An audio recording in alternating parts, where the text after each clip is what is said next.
우리 다 함께 기도드리심으로 11월 29일 주일 예배를 하나님께 드리겠습니다.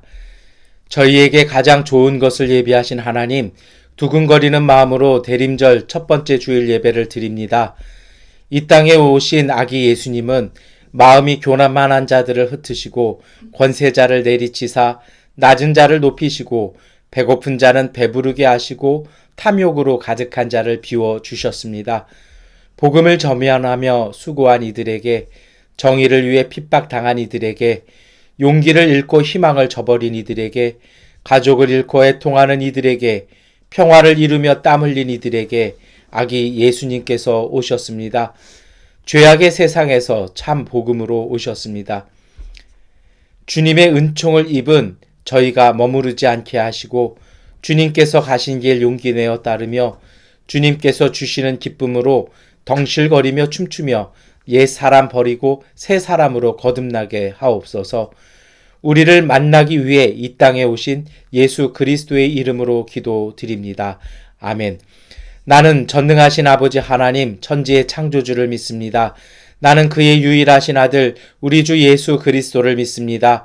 그는 성령으로 잉태되어 동정녀 마리에게서 나시고 본디오 빌라도에게 고난을 받아 십자가에 못 박혀 죽으시고 장사된 지 사흘 만에 죽은 자 가운데서 다시 살아나셨으며 하늘에 오르시어 전능하신 아버지 하나님 우편에 앉아 계시다가 거기로부터 살아있는 자와 죽은 자를 심판하러 오십니다. 나는 성령을 믿으며 거룩한 공교회와 성도의 교제와 죄를 용서받는 것과 몸의 부활과 영생을 믿습니다. 아멘.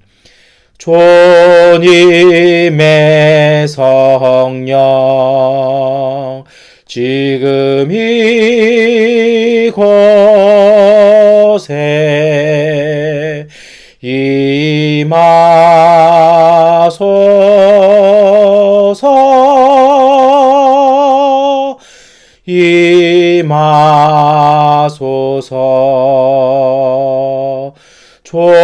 주님의 성령 지금 이곳에 임하소서.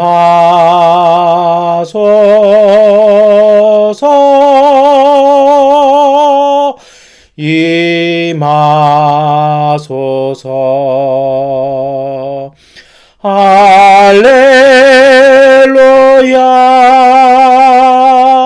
할렐루야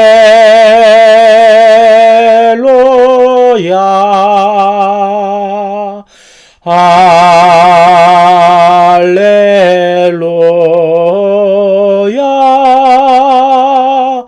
할렐루야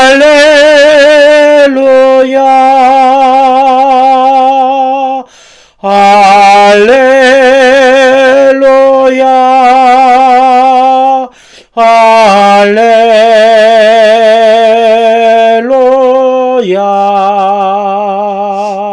할렐루야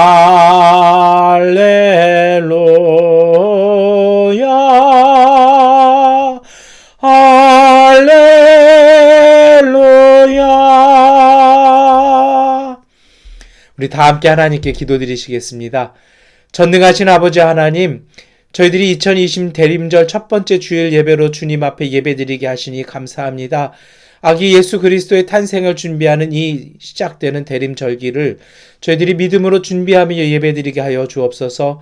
이 대림절 첫 번째 주일 예배를 드리며 저희들의 믿음의 초를 밝힙니다. 그 초를 향하여 또 주님 주신 제단의 그 불을 향하여 저희들의 마음과 저희들의 삶 가운데 있었던 모든 죄를 고백하며 주 앞에 나아가오니 저희를 거룩하신 예수 그리스도의 보혈로 씻어주시고 성령의 능력으로 새롭게 하여 주셔서 새 마음 새 뜻을 품고 예수 그리스도의 성탄의 큰 기쁨의 소식 가운데 나아갈 수 있도록 인도하여 주옵소서. 주 앞에 예배드리며 기도의 제목을 드립니다.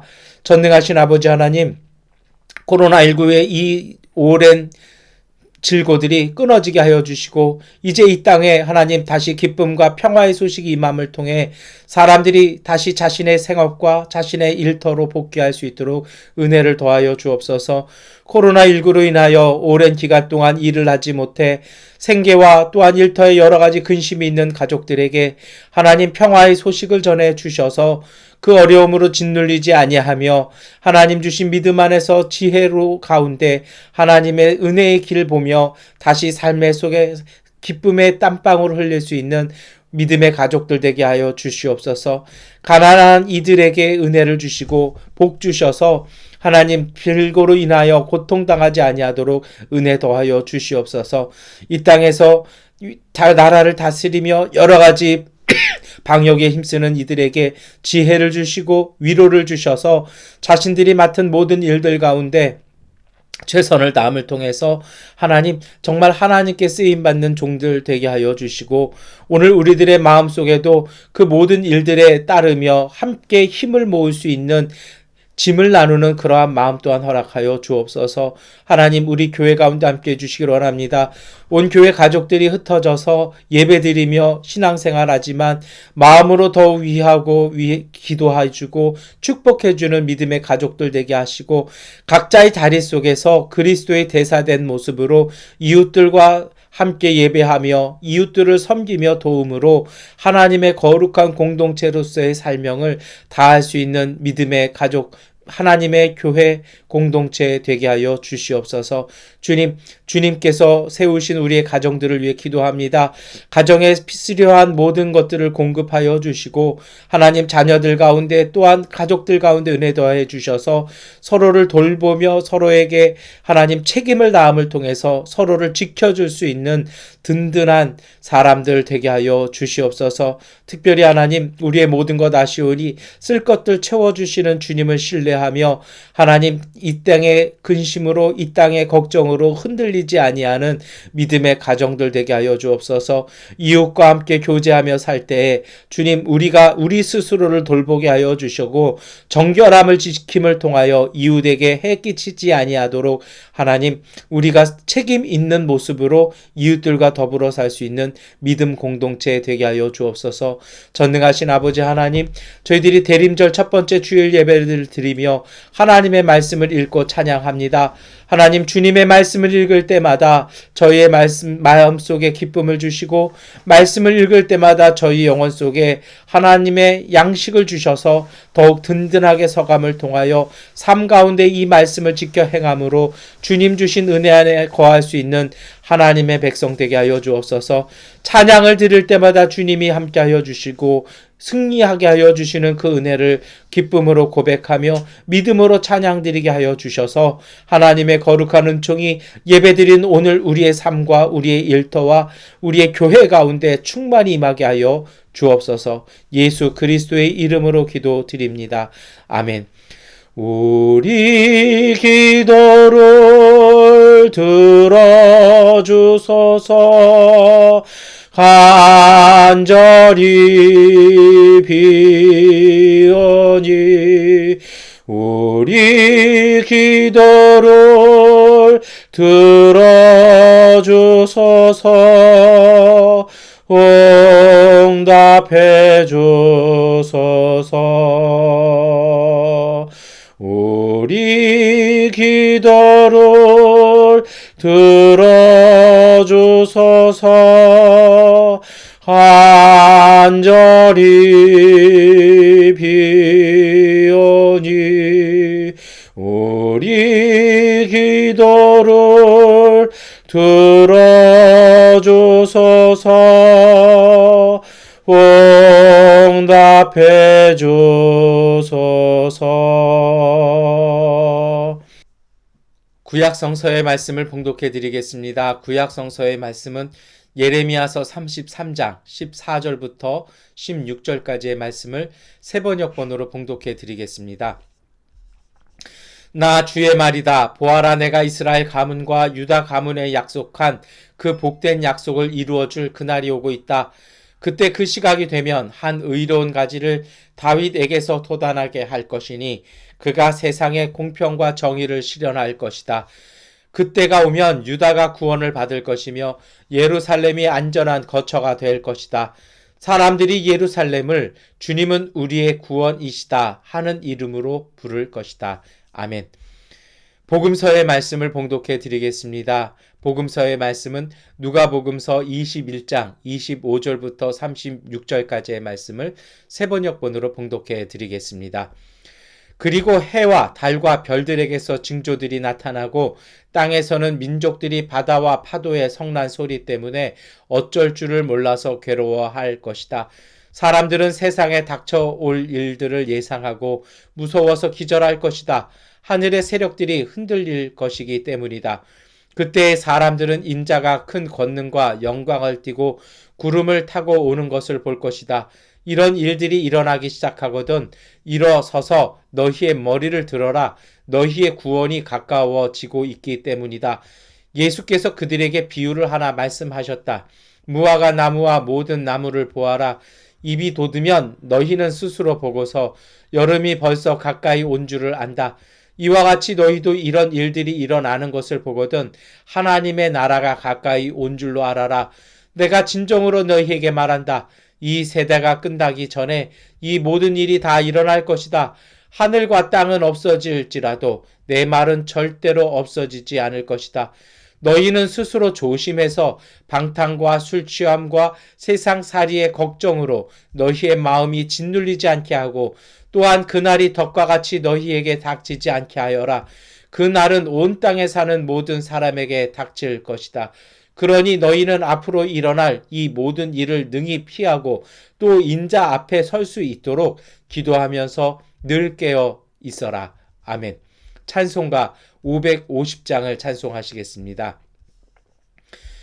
시온의 영광이 빛나는 아침 어둡던 이 땅이 밝아오네. 슬픔과 애통이 기쁨이 되니 시온의 영광이 비춰오네. 시온의 영광이 빛나는 아침 매였던 종들이 돌아오네. 오래전 선지자 꿈꾸던 복을 만민이 다 같이 누리겠네. 보아라 광야에 화초가 피고 말랐던 시냇물 흘러오네. 이 산과 저 산이 마주 쳐울려 조의 손총을 찬송하네. 땅들아 바다야 많은 섬들아 찬양을 주님께 드리어라. 싸움과 죄악이 가득한 땅에 찬송이 하늘에 사무치네.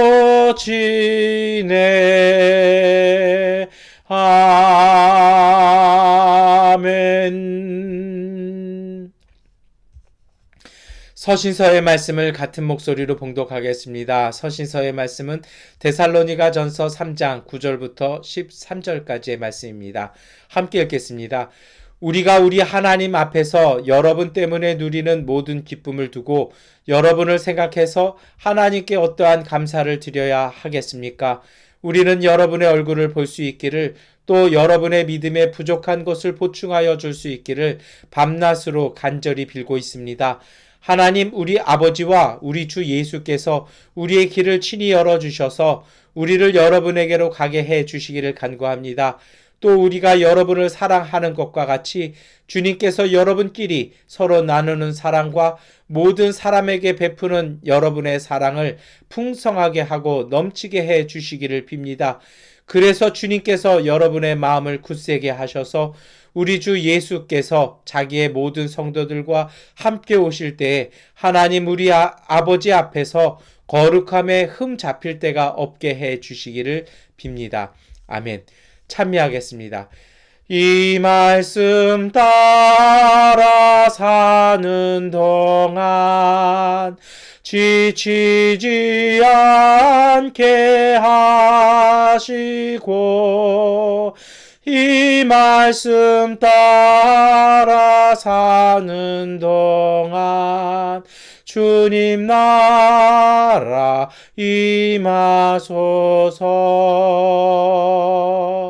이 말씀 따라 사는 동안 지치지 않게 하시고, 이 말씀 따라 사는 동안 주님 나라 임하소서.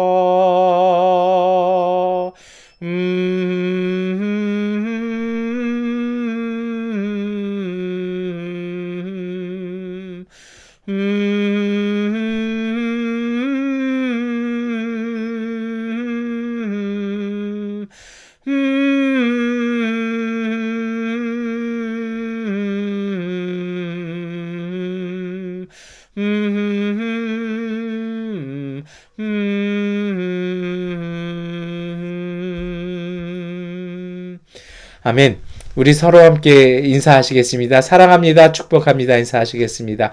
사랑합니다. 축복합니다. 아멘. 우리 한 번 더 인사하실 때 우리 성탄절이 다가오고 있습니다. 인사하시겠습니다. 우리 성탄절이 다가오고 있습니다. 아멘.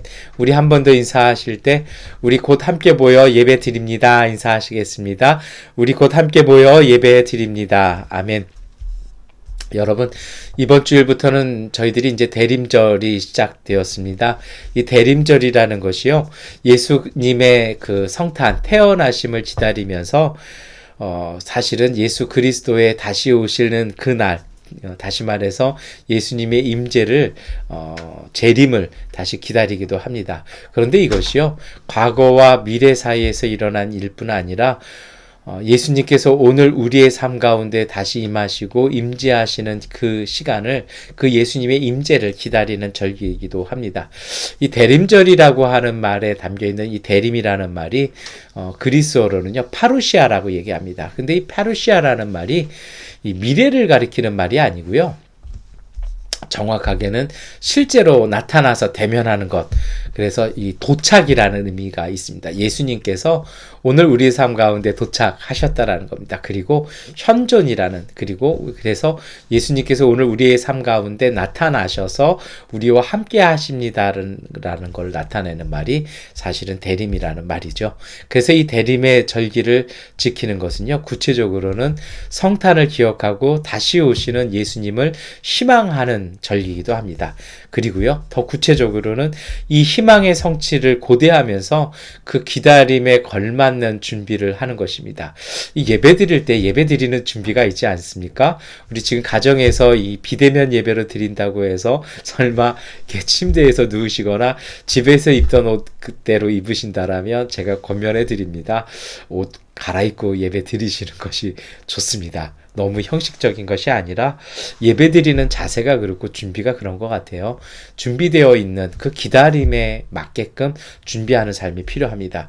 여러분, 그래서 오늘 이 대림절은요, 예수님의 재림과 그 대림을 준비한다라는 의미는요, 하나님 나라의 궁극적인 완성이 이루어지는 것이 바로 재림입니다. 그래서 베들레헴의 성탄을 기억하면서 예수님이 오늘 우리 가운데 오시는 것을 기다리는 것인데요. 그래서 그 기간은요, 대림절의 성경 말씀들을 읽으면서 기쁨과 희망의 말씀들이 오늘 우리 안에 이루어지도록, 그 말씀들이 오늘 우리 안에 이루어질 수 있도록 오늘 우리가 믿음으로 고백하는 삶을 살아가는 것이죠. 이것이 오늘 우리의 시대에서 우리가 준비하고 대림절을 지키는 그 시간에 맞는 준비일 것입니다. 이 대림절 첫 번째 주간은 교회는 예레미야서의 말씀에서 시작합니다. 예레미야가 전하는 희망의 소식들이 있어요. 근데 예레미야는요, 제가 이렇게 예레미야서를 읽고 묵상하다 보면 이게 한마디로 부제를 정한다라면 눈물로 희망을 말한다라고 이야기할 수 있습니다. 그래서 굳이 저는 이렇게 설교 제목을 따로 정하지는 않은데 오늘 설교 제목을 정하라고 한다라면 눈물로 희망을 말한다라고 정하고 싶은 마음입니다. 예레미야의 예언들이 있습니다. 예레미야 그 예언자가 별명이 있지 않습니까? 이 눈물의 예언자죠. 이 눈물의 예언자가 암울한 역사를 살고 있었던 유대 공동체들에게 전했던 메시지이기도 합니다. 절망적인 역사 상황 속에서요, 그 현실 속에서 하나님께서 주시는 희망과 위로의 말씀을 전하고 있죠. 그래서 어떤 위로가 있습니까? 다윗의 자손, 다시 말해서 메시아가 성취하시는 새 언약의 날이 다가오고 있음을 선포하고 있습니다. 다윗의 자손, 이 메시아가 하는 일이 있습니다. 예레미야서 33장 15절의 말씀을 우리 함께 읽겠습니다. 그때 그 시각이 되면 한 의로운 가지를 다윗에게서 돋아나게 할 것이니 그가 세상에 공평과 정의를 실현할 것이다. 여러분, 우리가 기다리는 예수님의 재림과 예수님의 임재 현실이 바로 이것입니다. 세상에 공평과 정의를 실현하는 것이죠. 그래서 우리가 지난 주간의 말씀들을 살펴보았습니다. 그리고 이것이 복음서의 가르침이기도 합니다. 예레미야가 어떤 삶을 살았을까요? 예레미야가 활동한 시대와 그의 삶은 쉽지 않았던 삶입니다. 예레미야는 요시야 왕 때 기원전 7세기 때 예언자로서 부르심을 받고 응답했습니다. 예레미야는요, 40년 동안, 유대가 멸망한 40년 동안 4명의 악한 왕을 경험했습니다. 여호아스, 여호야긴, 시드기야를 거치면서 그는 숱한 정말 혹독한 고난과 핍박을 받기도 했습니다. 그 당시 유대 왕조가 살고 있었던 정책은요, 그 삶은 이집트와 바벨론 강대국 사이에서 혼전을 겪고 있었습니다. 이 강대국들이 너무 많아서 정말 이 고래 싸움에 무슨 등 터진다고 정말 이게 풍전등화 같았습니다. 그래서 유대 왕조는 외교를 통해서 생존을 모색하고 있었습니다. 그런데 그러한 유대 왕실의 그 전략과는 다른 예레미야의 메시지는 왕실로 하여금 좀 귀찮게 했습니다. 예레미야가 전한 메시지가 있죠. 공동체의 구원이 정치나 외교에 있는 것이 아니라는 것입니다. 이것이 아니라 이제 다시 신명기의 신앙과 정신으로 돌아가자라는 것입니다. 하나님의 말씀으로 우리 유대 민족, 유대 왕실 내부의 삶을 변혁하자라는 것입니다. 하나님에 대한 신뢰를 가지고 나가자라는 것입니다. 국가와 민족의 정체성에 대한 기본기에 충실하자라는 것입니다. 이러한 말씀을 쫙 들으면 많은 분들이 그래요. 좀 뭐를 모르고 하는 얘기 아닙니까? 라고 얘기하는데요. 정치학적으로는 이것이 맞아요. 우리나라 대한제국이 이걸 경험하지 않았습니까?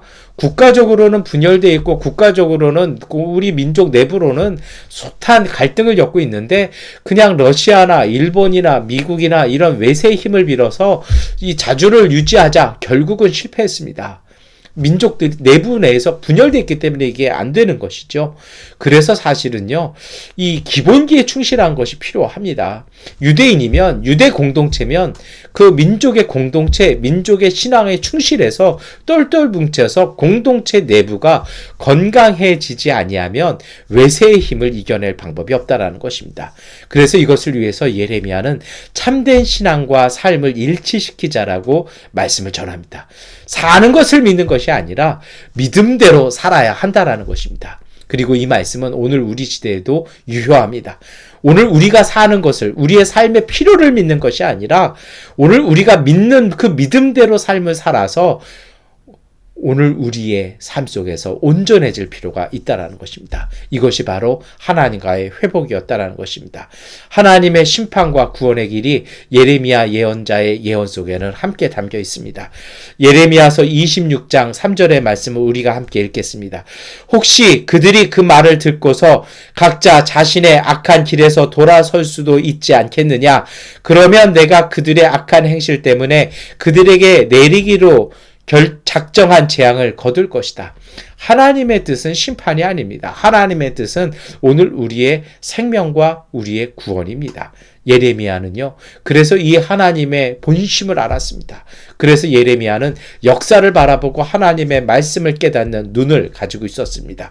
그는 혼란스럽고 절망스러운 역사 속에서요, 이 역사를 움직이는 하나님의 손길을 보는 눈을 가지고 있었던 것입니다.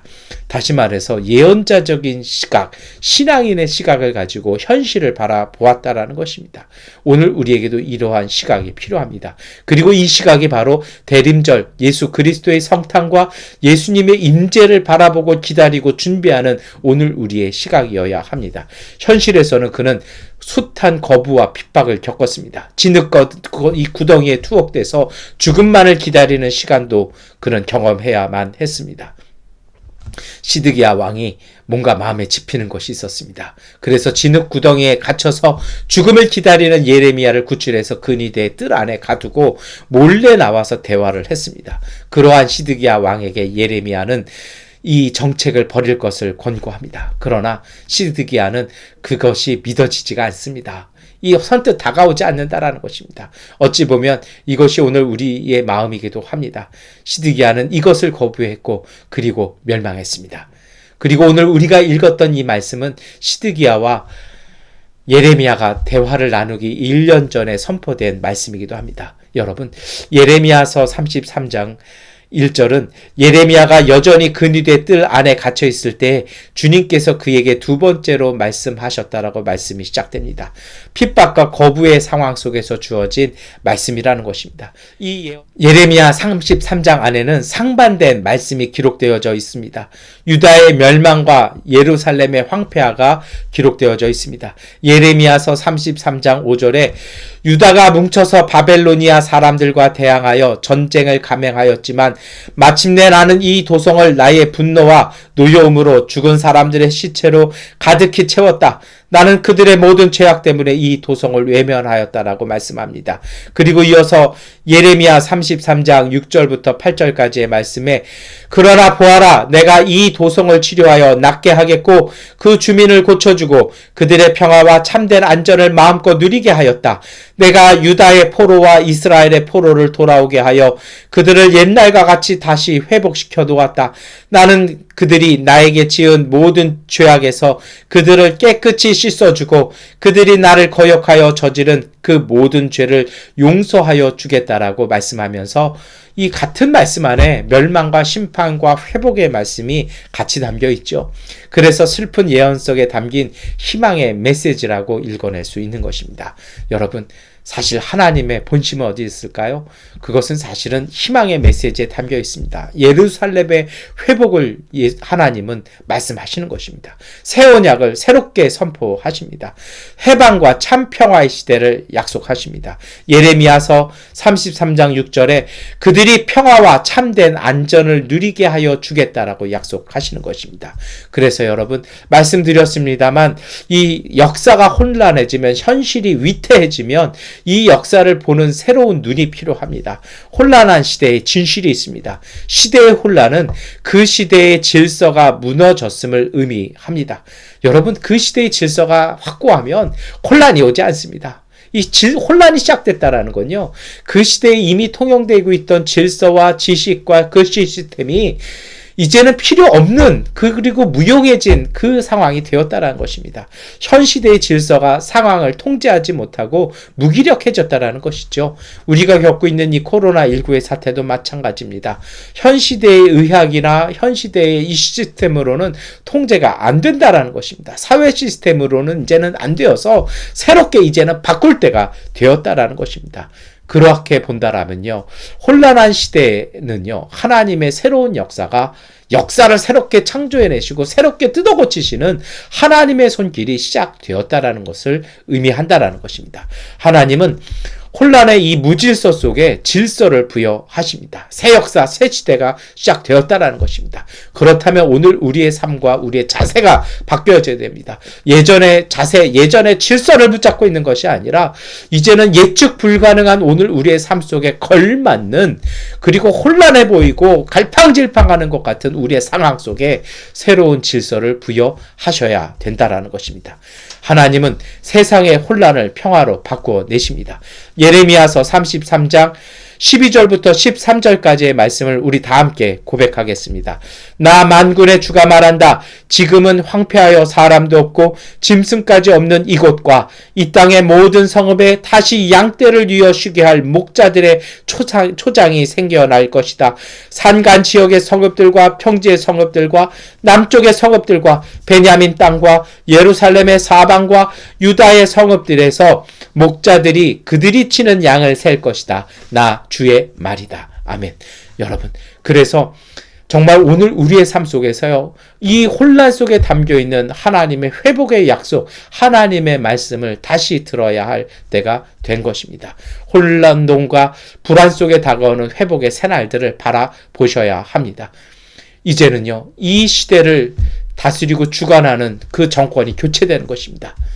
예전의 시대, 구약 성경에는요, 다윗의 자손 이전 시대의 왕들은 멸망을 향한 통치를 감행해 나갔습니다. 그러나 하나님께서 세우시는 다윗의 자손, 하나님께서 보내시는 사람의 아들 메시아는 정의와 공평의 심판을 통해서 사람들이 다시 생명과 은혜를 가지고 살아갈 수 있는 하나님의 나라, 하나님의 시간들을 우리에게 부여해 주는 것입니다.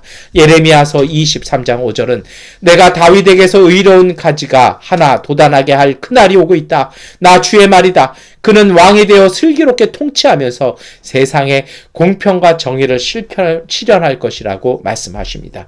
여러분, 예레미야서 33장 14절부터 16절까지의 말씀을 우리가 함께 읽었습니다. 이 말씀엔요, 암울한 현실에 하나님이 약속이 성취될 그날이 오고 있음을 우리에게 말씀하고 있습니다. 하나님의 약속을 성취할 왕의 오심에 대한 희망을 선포하고 있는 것입니다. 그리고 이 말씀들은 구약의 역사 속에 부분적으로 성취되었습니다. 에스라, 느헤미야 시대였습니다. 70년 포로 생활 동안 돌아왔고 그들은 성전을 재건하였습니다. 그러나 이제 이 부분적인 성취뿐만이 아니라 완전한 성취가 예수 그리스도의 성참과 그리고 예수 그리스도의 오심을 통해서 완전히 이루어졌습니다. 오늘 우리 신앙 공동체는 이 완전한 성취를 기다리는 사람들입니다. 예수님의 성탄을 통해서, 예수 그리스도의 나심을 통해서, 예수 그리스도의 다시 오심을 통해서 이루어지고 완성되어질 그 희망의 날, 그날을 기다리고 그날을 준비하며 그날을 위해 일하는 것이 바로 오늘 우리 신앙 공동체라는 것입니다. 세상의 마지막 날은 세상에 망하는 날이 아니라 사람의 아들이 오시는 날입니다. 누가의 신앙 공동체는 예루살렘의 성전의 몰락을 경험했습니다. 그것을 보면서 그들은 고백해냅니다. 성전의 몰락은 성전 신앙체계의 몰락일 뿐 역사의 종말은 아니다라는 것입니다. 여러분, 이 코로나19가 역사의 종말은 아니라는 것입니다. 이것을 통해서 하나님은 새 역사, 새로운 질서를 시작해 나가시는 시간들이라는 것입니다. 그렇다면 예수님께서 가르치신 그때, 그날이 언제입니까? 예루살렘의 멸망은 아니었다는 것입니다.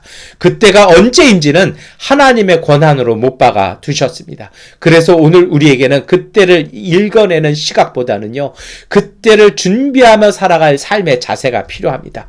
제자 공동체는 이것을 고백했습니다. 그때는 사람의 아들이 오시는 그날, 오늘 우리 안에 예수 그리스도의 통치가 실현되는 날이라는 것입니다.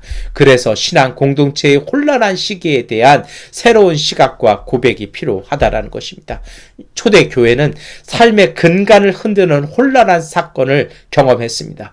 이러한 사건들은 예측과 회피가 불가능한 것이었습니다. 로마에 의해서 예루살렘 성벽이 무너지고 성전이 황폐화되는 그 사건들, 이 유대 땅을 떠나야만 했던, 그리고 로마 제국 속에 들어가 살아야 했던 그 삶은 불가항력적인 상황이었습니다.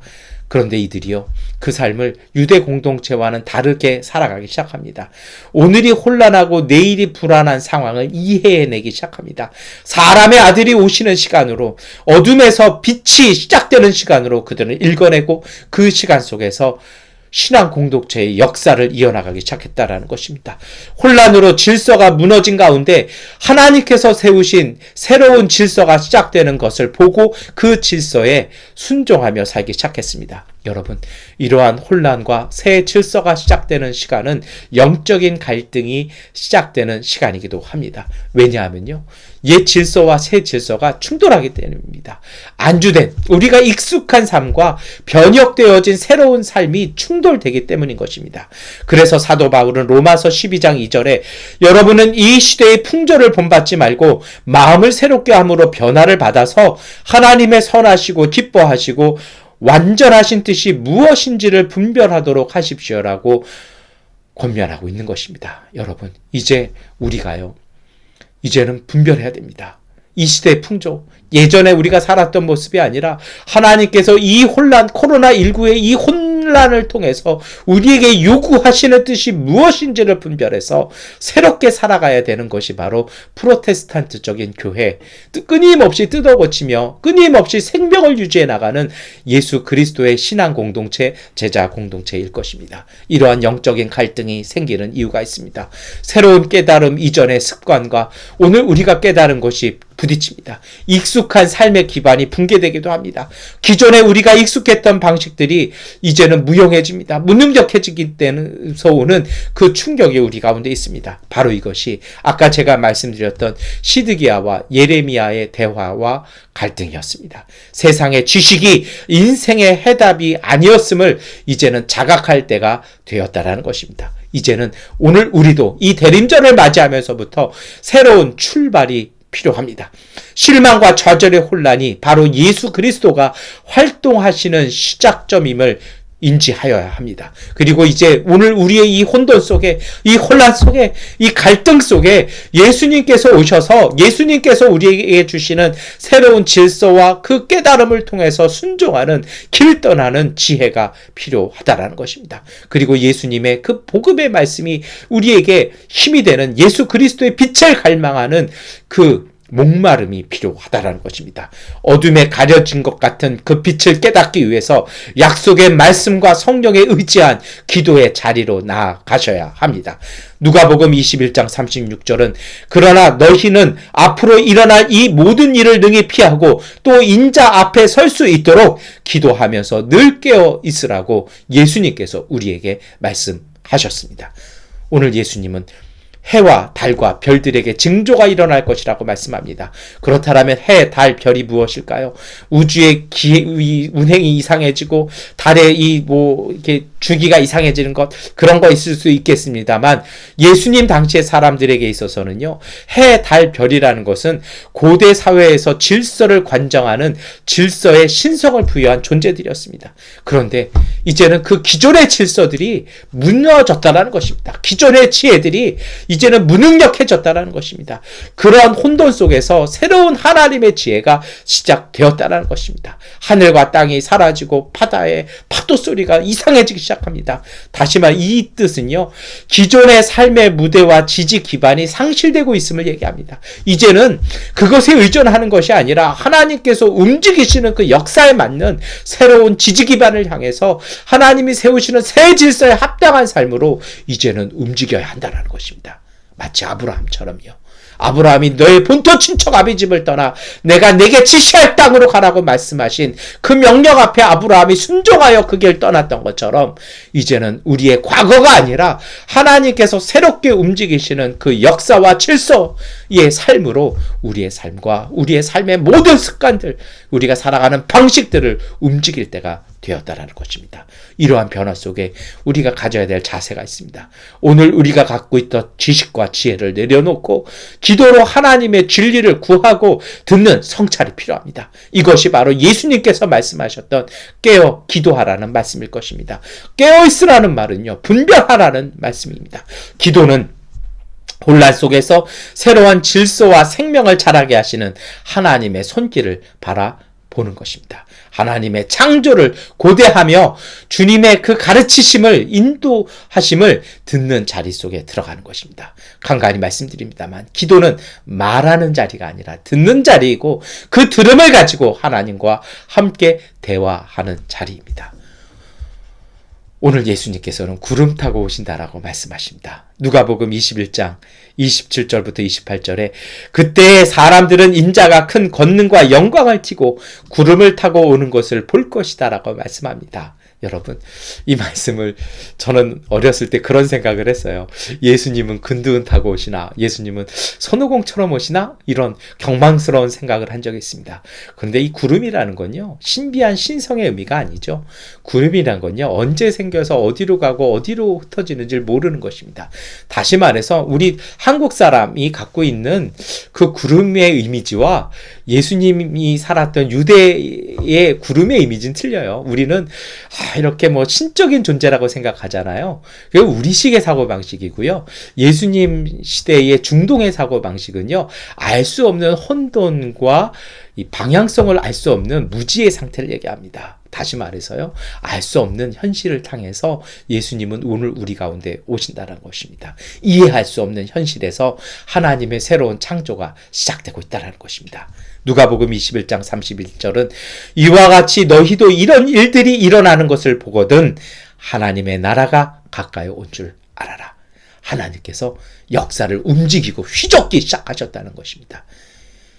코로나19의 이 1년 동안의 길고 긴 언제 끝날 것 같지 모르는 이 상황 속에 우리가 볼 것은 다시 과거를 회귀하는 것이 아니라 하나님께서 움직이시는 역사의 손길에 맞는 자리로 나가야 된다는 것입니다. 새 하늘과 새 땅, 새로운 시대는 멀리 있지 않습니다. 하나님의 나라는 우리 안에서 시작되는 것입니다. 누가복음 17장 20절부터 21절까지의 말씀을 함께 읽겠습니다. 바리새파 사람들이 하나님의 나라가 언제 오느냐고 물으니 예수께서 그들에게 대답하셨다. 하나님의 나라는 눈으로 볼 수 있는 모습으로 오지 않는다. 또 보아라 여기에 있다 또는 저기에 있다 하고 말할 수도 없다. 보아라 하나님의 나라는 너희 가운데에 있다. 아멘. 주님의 통치를 받는 우리의 삶 속에 하나님의 나라는 있습니다. 코로나19가 우리를 지배하는 것이 아니라 이 상황 속에서 하나님의 나라는 시작되고 있습니다. 그러니 너무 무서워하지도 마시고 너무 두려워하지도 마십시오. 오히려 말씀과 기도를 통해서 성령의 인도하심 앞에 순명하시기 바랍니다. 기존의 삶과는 다른 영역의 삶을 사셔야 합니다. 오직 이것은 믿음의 실천을 통해서만 체험하는 신비입니다. 여러분, 이 혼돈의 시간은 옛 세상이 붕괴되고 새로운 세상으로 창조가 시작되는 자리임을 다시 한번 거듭 말씀을 드립니다. 코로나19로 인한 혼돈 속에서 우리가 무엇을 보아야 할까요? 누가복음 20장 17절의 말씀을 우리 함께 읽겠습니다. 그때 예수께서 그들을 똑바로 바라보시고 말씀하셨다. 그러면 집 짓는 사람들이 버린 돌이 집 모퉁이의 머릿돌이 되었다고 기록된 말은 무슨 뜻이냐? 이제는 우리의 삶 방식대로가 아니라 주님의 방식대로 새롭게 시작되는 세상을 보는 그 신선한 시각이 필요하다는 것입니다. 이것이 바로 대림절입니다. 예수님의 성탄이 되자 아주 특이한 징조가, 이 소식이 있지 않았습니까? 목자들을 초대합니다. 지난주에도 제가 목자 이야기를 말씀드렸죠. 목자는 추방된 사람들입니다. 그것을 그 사회에서 배제된 사람들을 얘기합니다. 그런데 천사는요, 이 목자들을 초대를 해요. 베들레헴에 있는 예수 나신 곳에 초대합니다. 새로운 질서가 시작된 것입니다.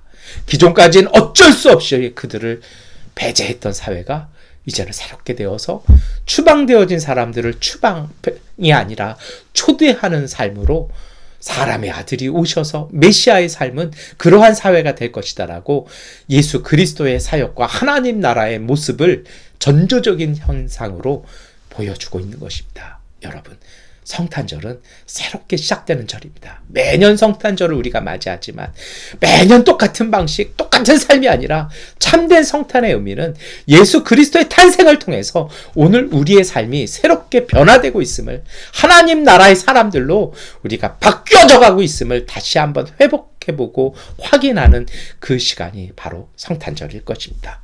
그러면 우리가 어떻게 해야 할까요? 먼저 피해야 하는 것들이 있습니다. 오늘 누가복음 21장의 말씀은 버려야 될 것을 말씀하십니다. 덫에 빠지게 하는, 우리로 하여금 함정에 빠지게 하고 우리로 하여금 올무에 빠지게 하는 것들이 있다는 것입니다. 누가복음 21장 34절까지의 말씀을 함께 읽겠습니다. 너희는 스스로 조심해서 방탕과 술 취함과 세상살이의 걱정으로 너희의 마음이 짓눌리지 않게 하고 또한 그날이 덫과 같이 너희에게 닥치지 않게 하여라. 아멘. 여러분, 예수님은요, 흥청망청과 술 취함을 피하라고 말씀하십니다. 이것이 무엇을 얘기할까요? 감각적인 만족의 위험성을 얘기하는 것입니다. 감각적인 것, 자극적인 것, 좋아하지 말라는 것입니다. 그리고 이어서 예수님은요, 걱정에 대한 것을 버리라고 말씀하십니다. 여러분, 걱정하고 두려워하시면요, 이건 굉장히 위험한 겁니다. 걱정과 두려움이 갖고 있는 위험성이 무엇인 줄 아십니까? 걱정과 두려움은요, 이미 갖고 있는 이 행복을요, 소멸시켜버립니다. 많은 걸 갖고 있는데요, 하나에 대한 걱정 때문에 그 많이 갖고 있는, 이미 갖고 있는 것들을요, 다 상실해버린다라는 것입니다. 그것뿐만이 아니죠. 걱정과 두려움에 짓눌리신 분들은 문제 해결 능력을 상실해버립니다. 건강한 사람은요, 어려움이 딱 생기면 내가 이거 잘 해결해야겠다, 이런 것쯤은 내가 승리해야겠다, 내가 할 수 있다, 비록 어려워 보이는데 이건 내가 해내야겠다라는 그 투지가 있습니다. 그런데요, 짓눌리면요, 하려고 하질 않아요. 딱 그 징조만 보여도 어디로 숨을까, 어디로 피할까, 이것이 바로 걱정과 두려움이 주는 것입니다. 이게 우리의 본래적인 것이 아닙니다. 이건 악의 유혹입니다. 악의 유혹은 딱 끊어버리셔야 됩니다. 걱정과 두려움에 빠지신 분들이요, 자꾸 증거를 찾으세요. 증거를 들이대잖아요. 그러면 또 다른 증거를 찾으세요. 이건 마치 늪과 같습니다. 유일한 방법은요, 단절하는 것입니다. 믿음으로 이겨내는 것입니다. 뿐만이 아닙니다. 두려움과 걱정에 빠지신 분들은요, 자꾸 창의적인 사고를 잃어버립니다. 자꾸 과거에 연연해요. 내게 익숙한 것만 생각합니다. 어려운 문제는요, 새로운 방법으로 풀어야 되는데 이런 창의적인 자세를 하려고 하잖아요. 자꾸 뭔가를 해결하시는 분이, 은혜 있는 사람은요, 이걸 가까이도 가보고 이쪽에도 가보고 저쪽에도 가보고 자꾸 보세요. 그래서 어떻게 내가 가볼까를 자꾸 찾아보고 그걸 갖고 시도해보고 연구하고 자꾸 두들겨보는 것이죠. 예수님도 말씀하셨습니다. 두들기는 사람, 찾는 사람은 찾고 열릴 것이라고 말씀하셨어요. 그런데 걱정하고 두려우면 움직이려고 하지 않습니다. 이제 이러한 것으로부터 단절하시기를 축원합니다. 이것을 단절하셨더라면 이제 우리가 가져야 될 자세가 있습니다. 오늘 예수님은 인자 앞에 설 수 있도록 기도하면서 늘 깨어 있어라라고 말씀하십니다. 혼란의 시대 속에 하나님의 손길이 열어놓은 그 작은 길을 찾아 떠나는 삶이 필요하다는 것입니다. 걱정이 아니라 희망과 기대로 그 감기운 눈을 떠가는 삶이 오늘 우리에게 필요합니다. 두려움의 눈으로 보면 걱정밖에 없습니다. 그러나 기쁨의 눈으로 보면 희망을 볼 수 있고 그 기다림이 설레임으로 바뀌기 시작하는 것입니다.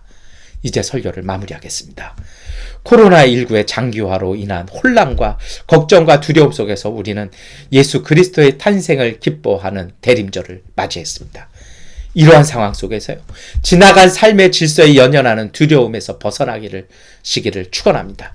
다가오는 하나님의 나라의 은총을 기다리면서 준비하는 신앙 공동체로서의 삶을 사시기를 축원합니다. 그렇게 하신다라면 이제는 세상과는 다르게 살아가는 거룩한 공동체가 되셔야 합니다.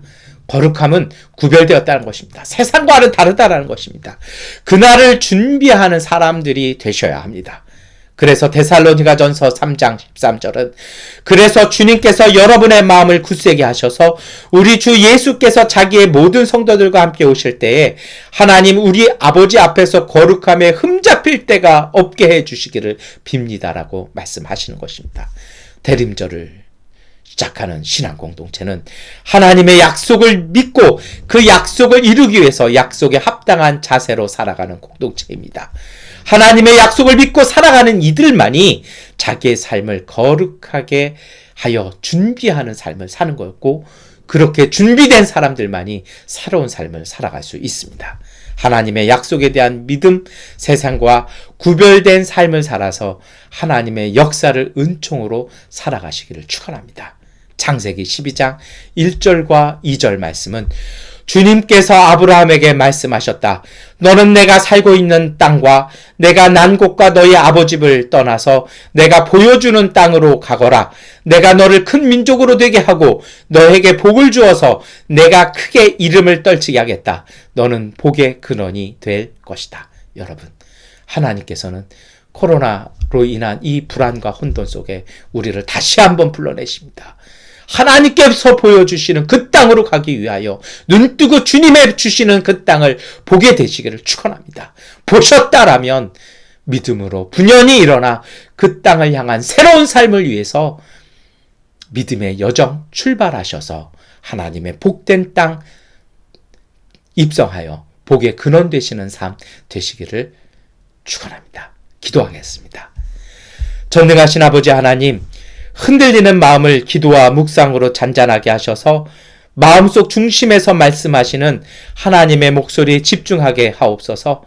걱정과 두려움이 주는 떨림이 아니라 우리에게 오신 예수 그리스도의 은총과 사랑을 보게 하셔서 하나님께서 새롭게 열어가시는 새 역사를 보며 경외하는 마음으로 서게 하옵소서. 믿음의 세계를 떠나는 아브라함이 되게 하시고 복된 삶 이루게 하옵소서. 걱정과 불안을 내려놓고 성탄의 큰 소망이 주는 기쁨 가운데 하나님의 은총을 가득 담아내는 거룩한 평화를 이루어 나가는 대림절과 일상의 삶이 되게 하옵소서. 예수 그리스도의 이름으로 기도드립니다. 아멘. 찬송가 516장을 찬송하시겠습니다. 옳은 길 따르라 의의 길을 세계 만민의 참된 길 이 길 따라서 살기를 온 세계에 전하세 만 백성이 나갈 길 어두운 밤 지나고 동톤다 환한 빛 보아라 저 빛 주 예수의 나라 이 땅에 곧 오겠네 오겠네 주 예수 따르라 승리의 주 세계 만민이 나아갈 길과 진리요 참 생명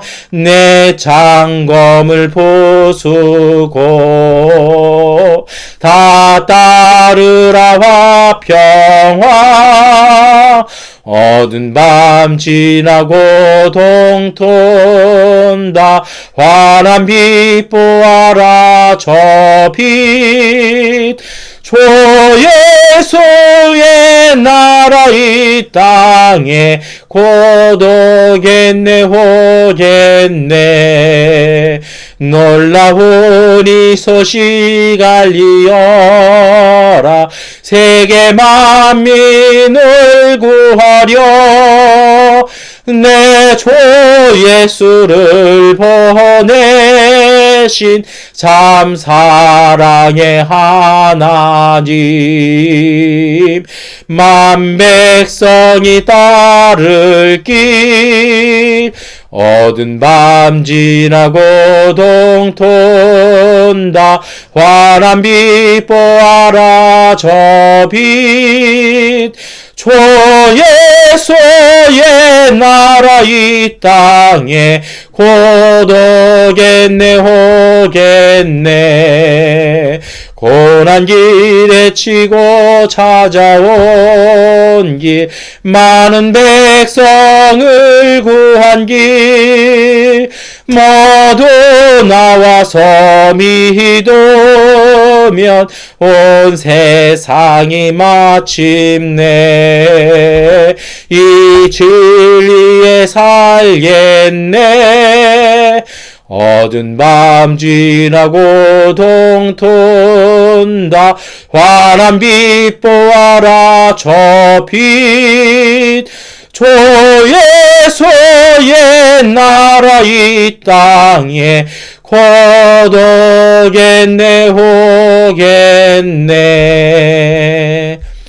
아멘. 네, 우리 한 주간 동안 우리 기도하셔서 하나님이 열어주시는 새 길, 새 삶을 살아갈 수 있도록 그것을 구하고 찾는 한 주 되시기를 축원합니다. 여러분, 이번 주 12월 5일 오전 11시에는 우리 천진광 함희정 선교사님, 우리 자제 천경일군의 결혼식이 있습니다.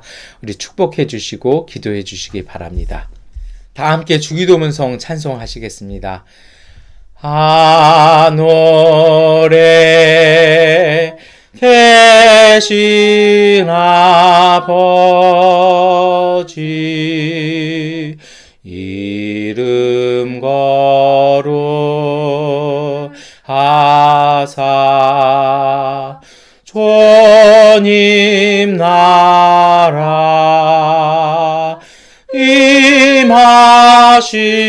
임하시고 도시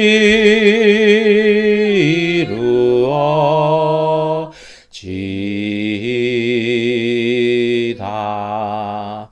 일용할 양식 주시고 우리들의 근죄 다 용서하옵시고 또 시험에 들게 마시고 악에서 구원하소서. 대개 주의 나라 주의 권세 주의 영광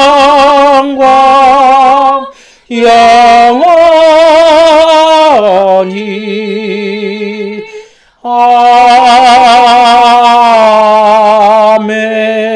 아멘.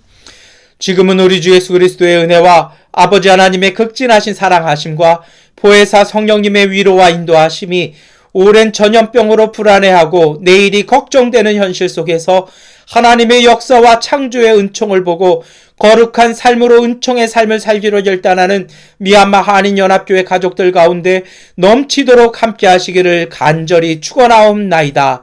아멘.